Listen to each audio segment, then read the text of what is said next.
श्री गणेशाय नमः. अवधूतचिंतन. श्री गुरुदेव दत्त. श्री स्वामी समर्थ. देव म्हणतात, कधी स्वतःच्या मनाला विचारून पहा की तुम्ही एका दिवसात किती विचार करता. तर त्याचे उत्तर अनंत असे असेल. कारण प्रत्येक क्षणाला तुमचे विचार बदलतात आणि तुम्ही मनात अनेक विचार करू लागता. कधी तुम्हाला ते हवे आहे, तर कधी काही वेगळे हवे आहे. प्रत्येक दिशेला वळताना काही विचार करा की तुम्ही त्या ठिकाणी पोहोचण्यासाठी योग्य आहात का? तुम्ही ती तयारी केली आहे का? तुम्ही त्या तयारीत मग्न आहात का? तुम्ही ते मिळवण्यासाठी काही प्रयत्न केले आहेत का? किंवा तुम्ही ते योग्य दिशेने पाऊल टाकत आहात का? तर तुम्ही कधीही फसणार नाही. देव म्हणतात, माझ्या प्रिय बाळा, मला तुला त्या गोष्टींची जाणीव करून द्यायची आहे की तुझ्या मनात अनेक गोंधळ एकसोबत सुरू आहेत. त्याला शांत करण्यासाठी मी आज तुझ्यापुढे आलो आहे. हे नक्कीच आहे की तुझ्या मनातील गोंधळ मी ओळखला आहे आणि म्हणूनच तुला शांतता प्रदान करण्यासाठी, तुला योग्य मार्ग दाखवण्यासाठी मी पुरेसा आहे. बाळा, माझ्याकडे पहा. 2 मिनटं ध्यान धर, नामस्मरण कर. श्री स्वामी समर्थ म्हणताच तुझ्या मनातील अनेक प्रश्न आता एका ठिकाणी गोळा होतील आणि त्यातून एकच उत्तर येईल की हो, तुझी प्रगती नक्की होईल. तुला हेच ऐकायचे आहे ना?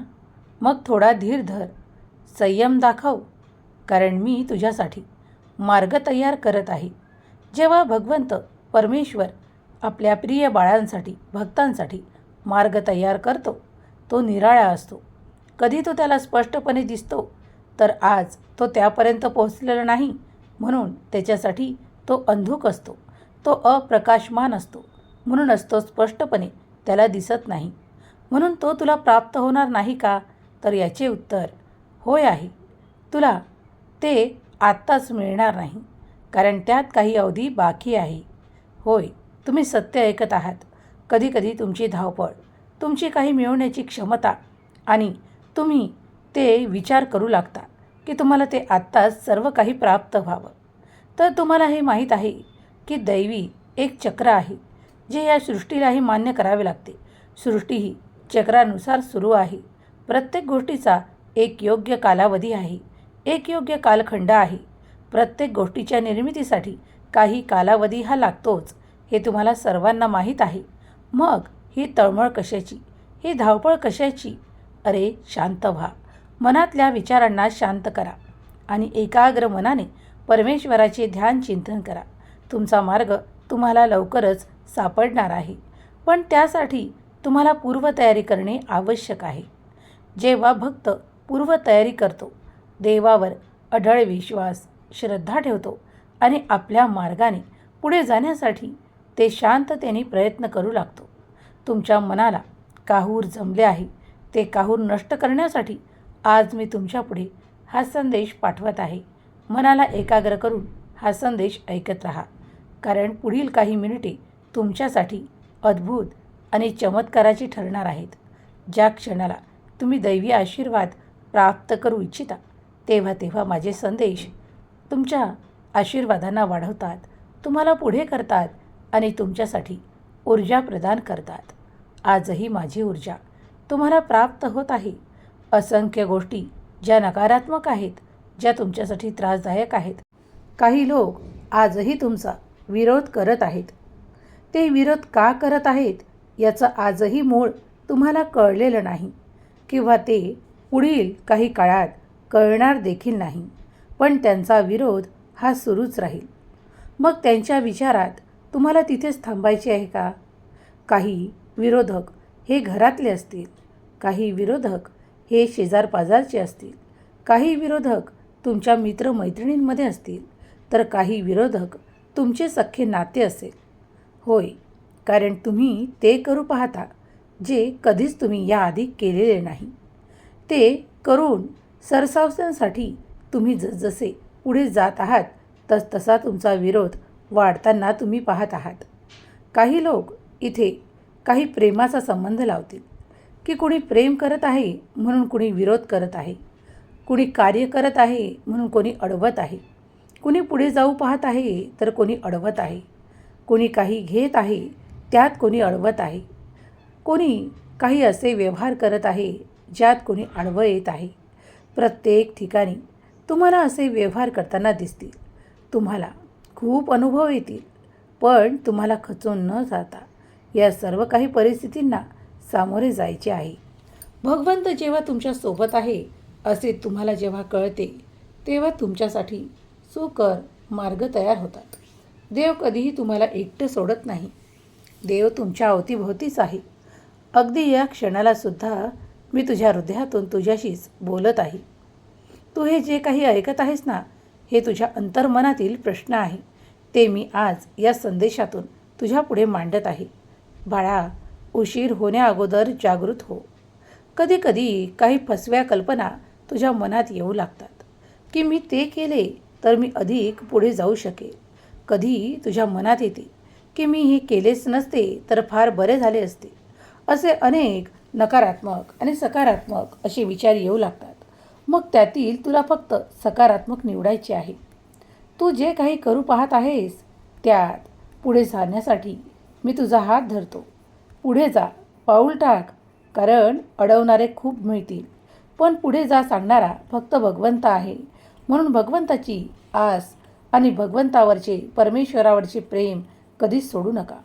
परमेश्वर तुला हिमतीने पुढे नेतो आणि तुला समजावतो की प्रत्येक नात्याला जर प्रेम दे, आपुलकी दे, कारण तेच तुझे सख्खे आहेत. बाळा, कधीकधी काही लोक खूप काही विरोध करतात. तुम्ही तो पत्करता, कारण तुम्हाला माहीत आहे की विरोध करणारे हे तुमचे नाहीत, आपले नाहीत, म्हणून तो विरोध तुम्ही सहज पत्करता. पण ज्या क्षणाला एखाद्या वेळेस एखाद्यावर आपलेच नाते रुष्ट होते किंवा ते दूर जाऊ लागते तेव्हा खूप काही गैरसमज होतात. असे निर्माण होते की तुम्ही त्यांचे नाहीत किंवा ते तुमचे नाहीत. त्या क्षणाला काय करावे सुचत नाही. तू फक्त परमेश्वराचा धावा कर, नामस्मरण कर आणि मग बघ चमत्कार देवाचा.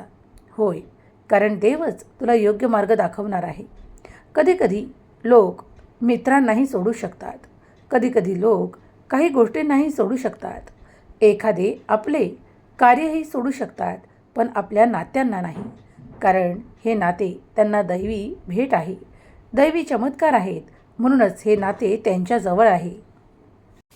कुणासाठी ते एखादे प्रेम करणारे जोडपे असेल, त्यातील एखादा प्रेम करणारा पती असेल किंवा प्रेम करणारी पत्नी असेल, कुणावर एखादं प्रेम करणारं मूल असेल जे अत्यंत प्रीतीने आईवडिलांना सांभाळून घेतं, पुढे नेतं आणि त्यांना खूप काही आधार देतं. याप्रमाणे अनेक नाते आहेत. बहिणीचं आहे, भावाचं आहे. पण जेव्हा जेव्हा काही ठिकाणाहून विरोध निर्माण होतो तेव्हा तीच लोक तुम्हाला विरोधक वाटू लागतात, पण ती तुमच्यासाठी काहीतरी चांगलं सांगत असतात. मग ती वाणी कुणाची असते तर वाणी ती देवाचीच असते. जेव्हा देव तुमचे संरक्षण करतो तेव्हा अनेक नात्यांमधून तुम्हाला ती निवड दिलेली असते आणि त्याच मार्फत तुम्हाला संदेश देखील पाठवलेले असतात. आजचा हा संदेश तुमच्यासाठी आणि तुमच्या कुटुंबासाठी आनंद देणारा, परिवर्तन घडवणारा आणि तुमच्या अनेक विचारांना शांत करणारा आहे. एका ठिकाणी शांत बसा, शांत विचार करा आणि देवाची प्रार्थना करा. तुम्हाला काय हवे आहे याची स्पष्टता तुम्हाला जाणवू लागेल. काही काळातच तुम्ही पाहाल दैवी चमत्कार घडत आहेत. देव तुमच्या बाजूने कार्य करत आहे आणि तुमची स्पष्टता तुम्हाला मिळत आहे. होय, तुम्ही जे काही प्राप्त करू पाहता तेच तुम्हाला मिळणार आहे. माझ्या प्रिय बाळा, ज्या शत्रूंनी तुमच्यावर खूप काही नजर ठेवली आहे, आता तिथून दूर जाण्याची वेळ आली आहे. प्रत्येक क्षणाला तुम्हाला भीतीचे सावट वाटते की कोण तुमच्यावर लक्ष ठेवतं, कोण तुमच्यासाठी काहीतरी वाईट करण्याचा प्रयत्न करतं. पण आता मी तुमच्यापर्यंत आलो आहे. तुमच्या मनातील भीती, भय नष्ट करणारे आशीर्वाद तुम्ही प्राप्त करत आहात. योग्य वेळेवर योग्य ठिकाणी तुम्ही पोहोचला आहात. स्वामींचा आशीर्वाद दिव्य आहे, पवित्र आहे. हा संदेश